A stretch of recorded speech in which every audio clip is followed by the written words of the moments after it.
Steve Coates, the Flyers radio analyst, off the course on our air. Coatesy, how are you on this hump day?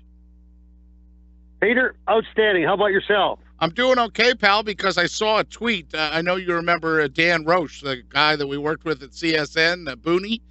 He had a tweet with a picture of the ice is down at the Wells Fargo Center.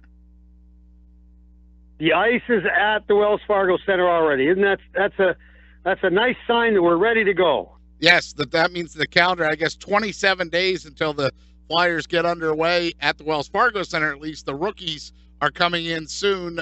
And today or yesterday, Ron Hextall spoke and said that he's not going to force Nolan Patrick into the lineup. But at least the good news out of that is that all reports have that Nolan Patrick came through his surgery fine and that he's healthy. How excited are you to see Nolan Patrick be an active Philadelphia Flyer?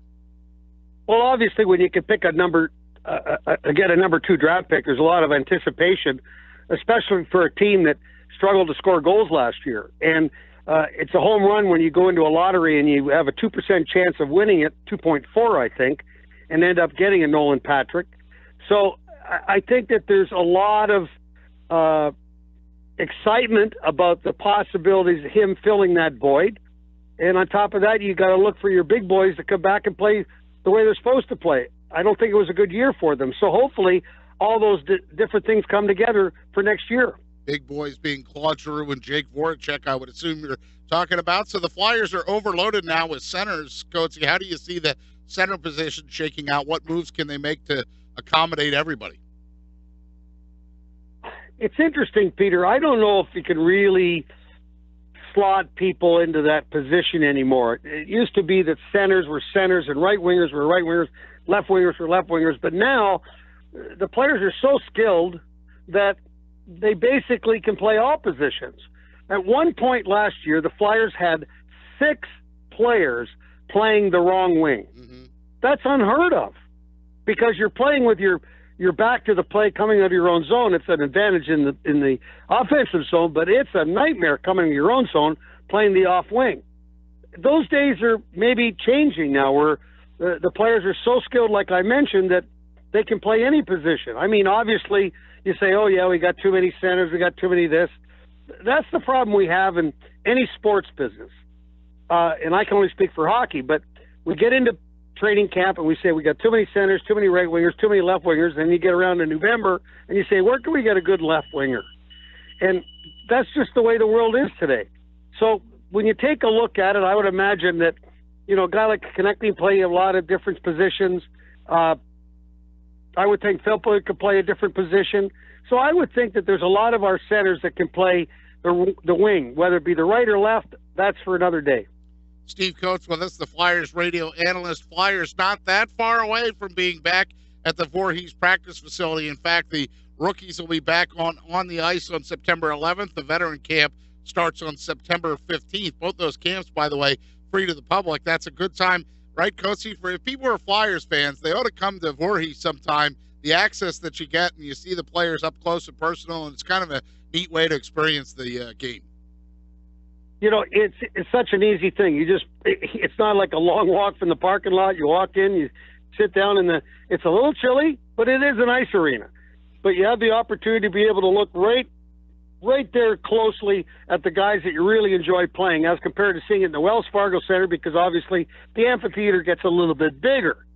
But it's a great experience, a great time to take the kids up when you have an opportunity during the day to see the stars of the Philadelphia Flyers. How about some of the defensemen? Ivan Provorov, at times last season, Coatsy, was the best defenseman the Flyers had on the ice. How do you think he goes in year number 2? And do you think Shane Gostisbehere has a bounce-back year after sort of slipping off a little bit in his second year? Well, first of all, I think Provorov is a future superstar in this game. There's no two ways about it. I mean, can he have the possibility of having the sophomore jinx and fall off a little bit? Anything's possible. But he's so strong mentally as well as his ability to be able to play the game. I just can't see that happening. Then secondly, when you take a look at Gostisbehere, he was coming off that surgery. And I don't think it's not news to anybody that you had Giroux and Gostisbehere had the same surgery, that their game changed all of a sudden at the same time in the latter part of the season. They say that is a surgery that takes a long time for the hip to loosen up to be able to allow you to get back to your normal skating position. I think that happened to them within weeks of each other, and all of a sudden they started playing well. So I expect that they would be back to where they were this year. I think getting Gudas back in the lineup, McDonald had a good year playing. And you know what? I got to tell all the people, lay off Andrew McDonald. Yeah. Andrew McDonald had a heck of a year last year. Because somebody says, well, his Corsi's wrong or something like that, it's bunk. The guy had a heck of a year, and he's going to get better because he's played with Provorov last year. They're playing against the best forwards for every team every night, playing 19, 20, 21, 22 minutes, and they did a heck of a job. So I think these elements, when you put together the opportunity for Sam Moran to come in or a Haig to come in, Robert Haig. There's a lot of opportunity for these young players to come in, and along with the five holdovers, including Brandon Manning. I think there's a lot of good things happening back on the blue line. Future looks bright for the Flyers. Steve Coates is with us, the Flyers radio analyst. And you talked about, Coatesy, the fact that Provorov is a potential superstar in this league. Well, let's talk about a guy that was a superstar in the league for a long time. And he's now going to be the sixth Flyer to have his number retired. That would be the Big E, Eric Lindros. So what was your reaction when you heard that Eric Lindros is going to have his number hoisted to the rafters? Nobody will ever wear 88 again. Well, I think that, Eric had a heck of a career. He's number 3, I think, or number 4 in points per game. He had not an easy career. It was a career that had a lot of emotional roller coasters in it. I think that the Flyers have done an outstanding job of mending the defense that was created while he was here over a lot of different areas. But I think that he was an important part of the franchise history, and it's going to be good. And I know a lot of people are looking forward to seeing that happen in January. Yeah, that's January 18th, and they play the Leafs that night, too, a team that Eric also played for. And I think he lives in Toronto, doesn't he, Coatesy? He lives in Toronto now, yes. So Steve Coates with us, the Flyers radio analyst, and Eric Lindros, a Hockey Hall of Famer, too. The Flyers have had the tradition that if you make the Hall of Fame in Toronto, the number generally gets retired at the Wells Fargo Center. Bernie Perrant, Mark Howe, Barry Ashby, Bill Barber, and Bobby Clark. Those are the other 5 people that have their numbers retired by the Philadelphia Flyers. There was another ex-Flyer in our area over the weekend, Coatesy. Rick Tocchet brought the cup to Wild Wild West over there at Bally's and had folks enjoying it. He asked me, I took a picture with him, he asked me if I wanted to hold it above my head, and I said, Toc, I love you, but I'm going to wait until the Flyers actually, my team does this, because, of course, he had it with the Penguins. Yeah, that's why one of the advantages of having you as a friend, where you sent me the picture of it. Howdy, Giles. It was a good picture of you and Toc. I thought Toc looked good, you looked good. But I'd like to have a piece of that sooner or later before I retire. Yes, it's been a long... Now, when they won the Cups in 74, 75, you were somewhere else, right?